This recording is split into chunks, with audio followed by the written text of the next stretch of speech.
আমরা কে না চাই যে আমরা একটু ফর্সা হই, একটু সুন্দর হই, আমাদের চেহারার মধ্যে নুরানিত একটি ভাব চলে আসুক, নূরে নুরানিত হয়ে যাক, আমরা সকলেই চাই।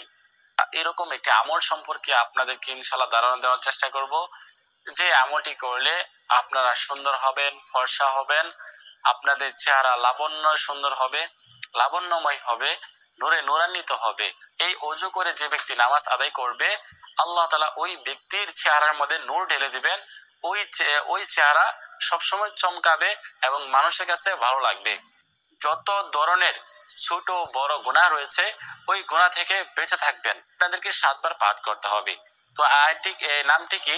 নামটি হচ্ছে ইয়া নূরু, ইয়া নূরু, ইয়া নূরু, ইয়া নূরু। 7 বার পাঠ করবেন। 7 বার পাঠ করে শেষে 3 বার দুরূদ শরীফ পাঠ করে 2 হাতের মধ্যে এরকম ভাবে ফু দিয়ে আপনি চেহারাটা এবার মালিশ করে